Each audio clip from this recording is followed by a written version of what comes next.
the Permanent Secretary, Special Administrators, the Chairman and members of the Local Government Committee, Chief Executive Officers of respective municipalities, our partners, UN Women, CLGF, and Hibiscus Event Group, members of the media, ladies and gentlemen, Bula Vinaka, and a very good morning to you all. It gives me great pleasure to welcome you all to the 5th Local Government Forum. And I'm happy that after my speech, you will be able to listen to the Secretary General of CLGF. He has kindly given a video message which will be done straight away after my opening address. I look forward to a constructive 3 days together ahead of us. This forum offers all of us the opportunity to participate in discussion on issues of common concern in our respective municipalities. The theme of this forum is national government's consistent investment in our towns and cities, promoting our township and her people.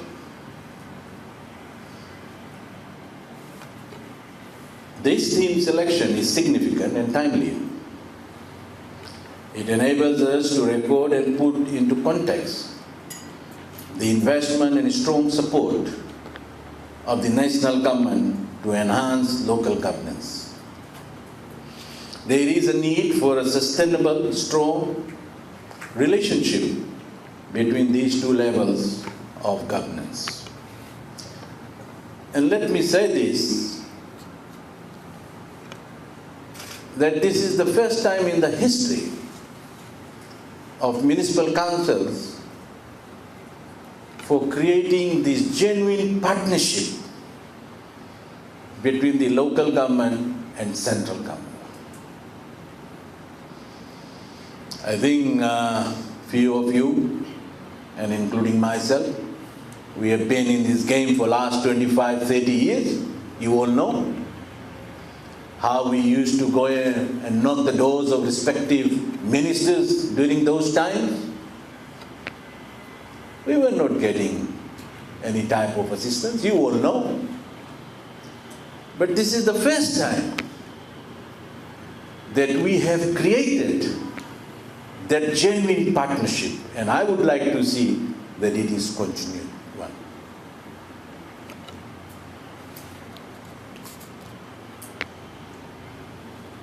As I will come to later in this address, the whole host of development and national financial plannings and aims, these are all dependent on strong local government structure and practice.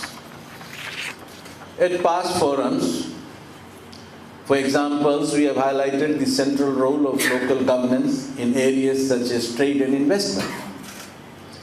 This promotes national development through investment in our towns and cities and her people. And during these 3 days of workshop, I'm sure that the Director of Town and Country Planning will highlight the number of rezoning, the number of subdivision, division-wise, the number of subdivision, and the number of building permits that we have issued.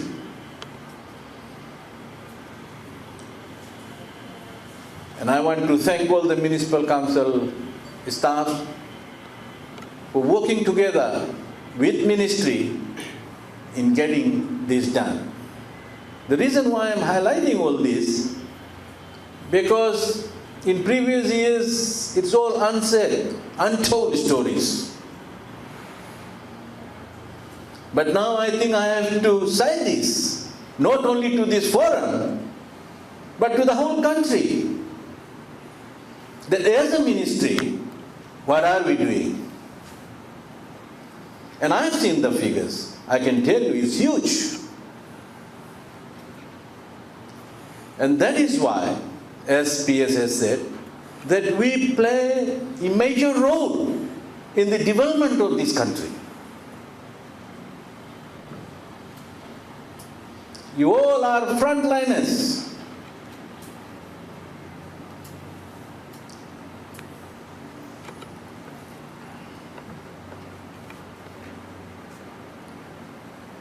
Before I continue with the theme at this point, I wish to thank and commend the management, staff, and in particular the general workers of all municipal councils for their hard work. I also wish to take this opportunity to thank everyone who has been associated with the council and the day-to-day management and operations. I'd also like to thank Dr. Moy, who is not well, he's away overseas, and he has sent his best wishes for this forum. Ladies and gentlemen, in particular, I wish to thank UN Women for their partnership and working together with municipal councils for our women vendors. I will suggest to UN Women if they can go one step further and also include men in it.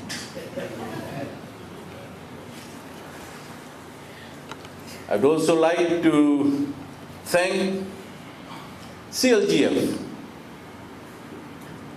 for their partnership. In fact, CLGF have involved themselves in the formulation of TOR, that is the terms of reference for the local government review, which I'll come later on. But you people all must know that we are getting all this type of support from our partners, and we must acknowledge that. It's not just take something and say goodbye. And in recent days, we have seen government of Japan coming forward in support of our municipal councils, namely Lautoka City Council and Nasinu Town Council. There must be something good about municipal councils.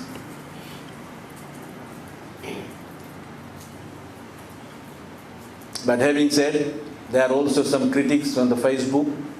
Let them continue what they are doing. You continue with the work you are supposed to do. Be honest, sincere to your ratepayers, and provide the best service of delivery that you can. That's all you have to do. Don't worry about Facebook. They can put what they want to do.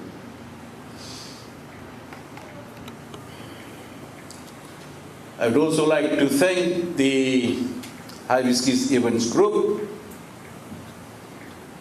in supporting all our municipal councils in organizing carnivals throughout the country, the Fiji pageant, and of course, the last one was Pacific pageant.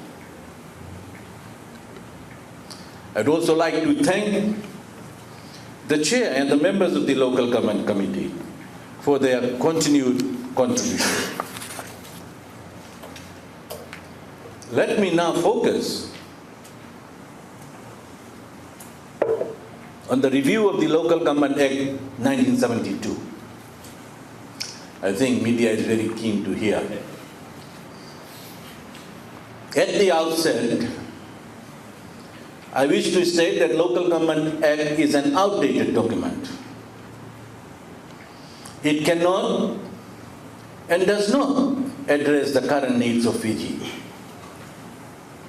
With that in mind, I am pleased to announce to this forum that some positive developments that has happened during the last 3 years.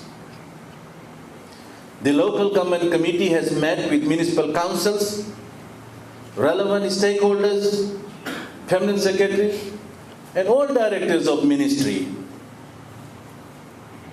And as I said earlier on, with the Commonwealth Local Government Forum secretary. The committee was tasked to prepare draft terms of reference for ministerial consideration and then submitted to cabinet. Ladies and gentlemen, before I go further, let me clarify the role of the local government committee in relation to the review process. There are some misconceptions and resulting confusion about the role of local government committee and the local government review committee.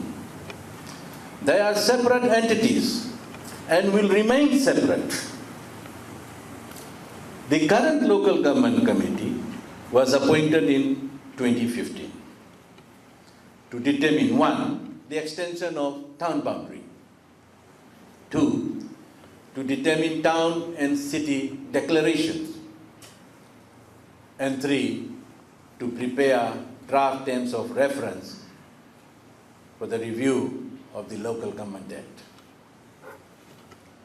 Based on the terms of reference drawn up by the Local Government Committee, after extensive consultation, a Local Government Act Review Committee will be appointed. And we are proposing 5 members for that committee. This is a process that has to be followed. It's not for someone to say from outside why municipal councils are not being held. They can say whatever they want to say. We at the ministry and as a government, we will follow the right process that needs to be undertaken. Let me make it very clear.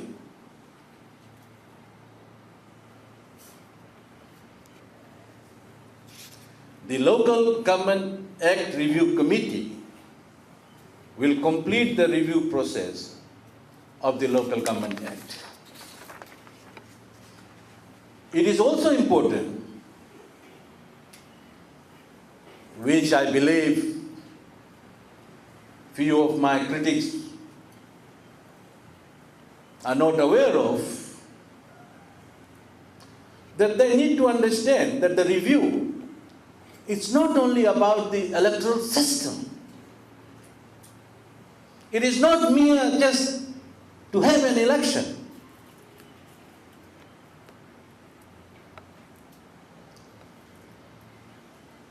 But there are other acts that needs to be looked into it, such as 1, Public Health Act, including National Building Code. 2, Land Transport Act. 3, Subdivision of Lands Act. 4, Town Planning Act. 5, LITA Act. 6, Business Licensing Act. 7, Food Safety Act. And the last, OHS Act. You cannot just do one piece of legislation and forget about all this.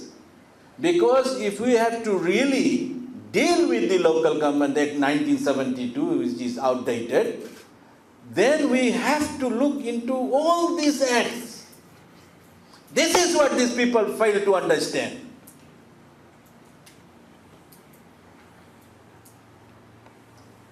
But we will do what we are supposed to do, which is the correct and the right thing to do for the interest of our ratepayers. That is the bottom line, for the interest of our ratepayers. The ministry will definitely go into detail and present this report to government for action. Ladies and gentlemen, Now I wish to briefly address on town-wide informal settlement projects. Under the National Housing Policy, informal settlers in the past were referred to as squatters. In past, we have found out that majority of the settlement has been on the basis of Waka Banua arrangement between the landowners and tenants. The reason why I am highlighting this is a national issue, and this will relate to your day-to-day operations. Maybe some areas are not included in town boundary, but in years to come, all these areas that I'm going to mention will be included in your town boundary, which you will have to take care of. So the reason why I'm saying this is that you must be prepared for it. To address this national issue, my Ministry of Local Government Housing Environment and the Itaukai Land Trust Board entered in a MOU for the issuance of development lease to enable TLTB and my ministry, the Local Government Housing and Environment, to meet one of the national objectives of the government, which is to provide affordable houses and landlords to those who do not have access to residential land and proper lease. That's not the objective. Furthermore, there was also an understanding of the parties that the ministry shall pay fair and equitable rent and premium to TLTB for the benefits of the members of the land-owning units, which we have been doing. I am happy to state that as of today, my ministry in partnership with TLTB and landowners have processed 14 development leases in Western Division, whereby an estimate of 4,250 people will benefit. In Central Division, development lease for 7 settlements has been issued with around 8,800 people to benefit. And in Northern Division, development lease has been issued for 5 settlements with around 2,300 people to benefit. These are all untold stories. But we need to say this to you, because as I've said, that you need to prepare yourself as a municipality.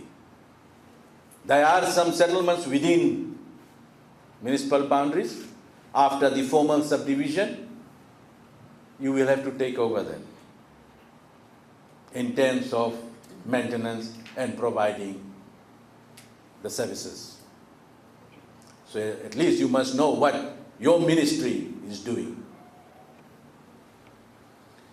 Civil works has commenced in some of the settlements, and for the other settlement, works have been awarded to consultants to carry out the engineering drawings. This is apart from Nambuwalu, Sanganga, and Korabu. These 3, the development lease has been given to ministry for creation of township. And I know for myself that Director Town and Country Planning will highlight on this subject matter during this forum. The upgrading program will include proper roads, electricity reticulation, water sewage, and drainage. I must say that there has been abundance of goodwill which our landowners have demonstrated and have entered into partnership with Ministry for Local Government for formal subdivision which will result into a win-win situation.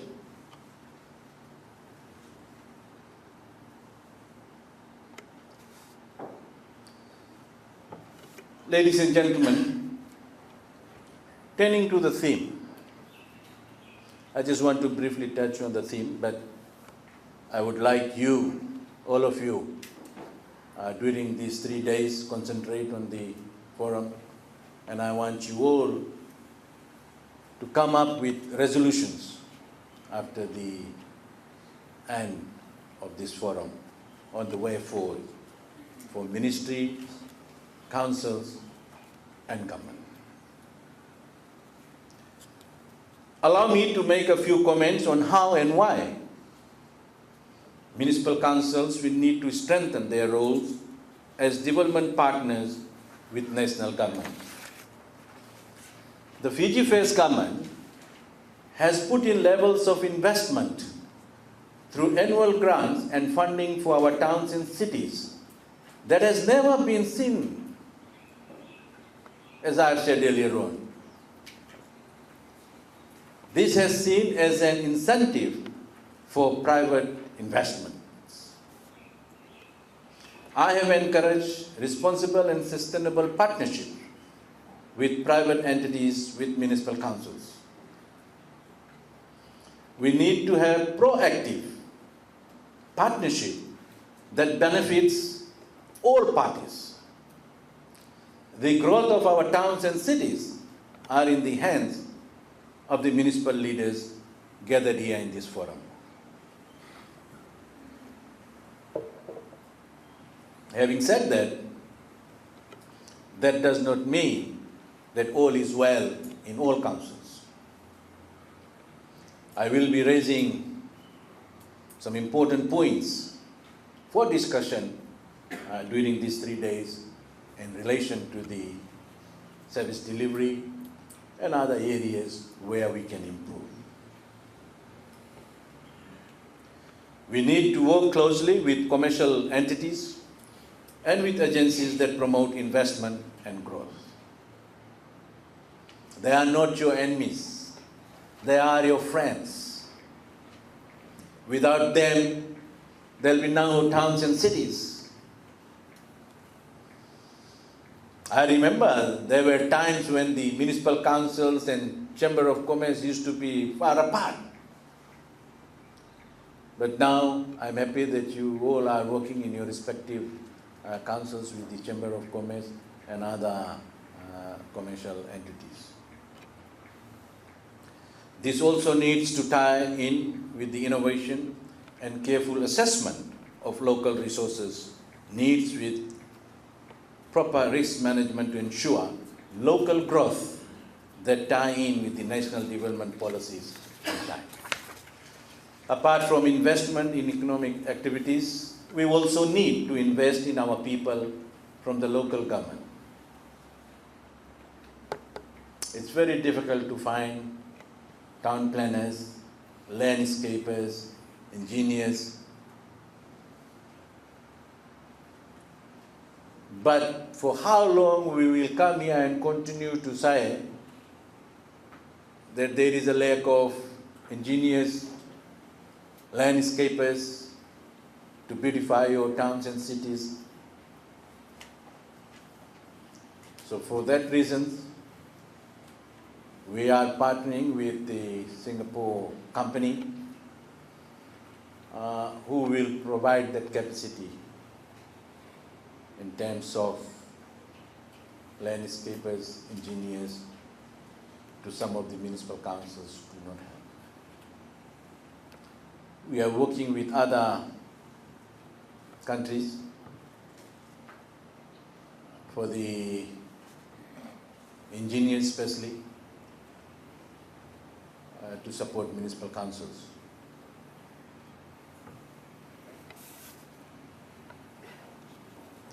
As municipal councils, we should involve and inspire our citizens in towns and cities to act responsibly in their care for public property and amenities, and in particular for the environment. Just a few weeks ago, I'm not going to name the bus company. This company, the driver, out of control and went ahead and damaged the bus shelter. We made that bus company to repair that bus station. And I must warn all these motorists, especially the trucking companies and the bus companies. If you are going to damage any of our shelters, bus shelters, or the signage, you will have to repair. Simple as that. And here, I would like our rangers and general public to keep eye on those things, and if you come across, please inform us. We will do that. We will make sure that those things are repaired. They just cannot just go away from that. They will have to repair.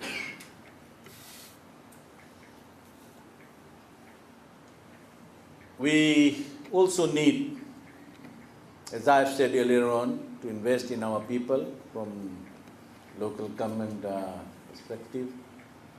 There has to be more trainings, and I will urge especially the Department of Local Government to look into it. And in areas such as civic pride and responsibilities.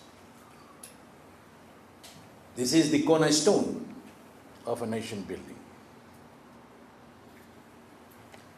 We will have a cleaner, greener Fiji with better amenities and public facilities and infrastructure if we have that pride in ourselves.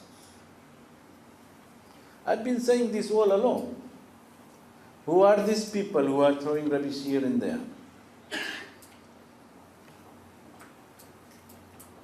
It's us. But we all have to work together for the betterment of our nation. And I would also like to urge, and maybe this is the right time for me to say this, that cleanup programs, keeping your environment clean at all times is a collective issue. It has to be a continuous practice. Not just if something happens, you go up with your banner and few people's behind and then forget about it. No. I would like to say, in fact, I thank all those people who are involved in this type of activities, but I ask them to have some continuity. So that a day will come when we all can proudly say that yes, we have a cleaner environment. But for now we can't say that. We cannot pretend to say yes, everything is good, knowing that it is not. So we all have to work together. I know, and as I have said earlier on, that I don't want to hear this blame game. The urban responsibility, peri-urban responsibility. No. It has to be a collective effort. And I'm going to speak more on the environment aspect tomorrow when we're going to have a Clean Schools program. What is our plan? What is ministry's plan? What we have done and what are we going to do?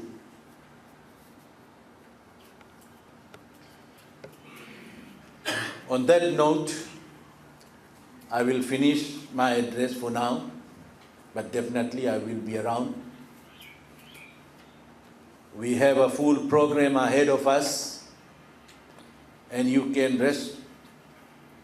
all can be rest assured that at various points I will make further contribution on areas of relevance which I have highlighted earlier on. I look forward for a fruitful discussion and debate at this forum.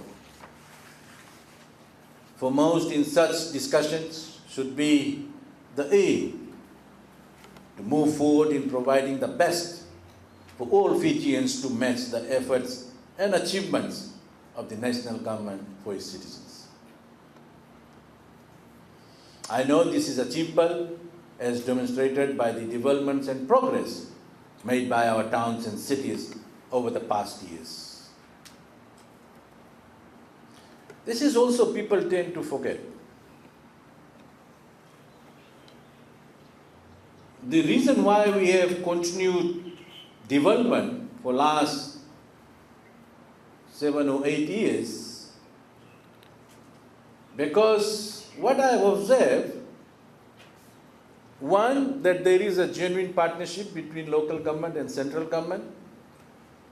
There is funding available from the central government, and you have a set of committed people. What used to happen before, there used to be 3-year term for the councils. So whoever is in power, they will try to do, they won't worry about what's happened next in terms of development. But they will try to see what they can achieve in 3 years' time so that they can get into power. But if they don't get into power, if another set of people comes in, all those that was planned by the people who were elected to council for 3 years, gone in the drain. I'm telling you, I know. That is why there is a difference that during those times, if you compare, and now you will see the development is like this. There is a difference. Because most of the time, they had to keep their political agenda rather than the ratepayers' agenda. And the only person that survived for the longest period of time is me. Because I have always kept ratepayers' agenda for anybody else. And that is what I want you, all of you, to practice. Then you'll be very successful. Don't worry about what they do in Facebook. They can continue to do what they want to do. Okay? I trust all of you will be able to participate meaningfully and responsibly in these deliberations, and we'll have an enjoyable time in Suva. Thank you, and Vinaka.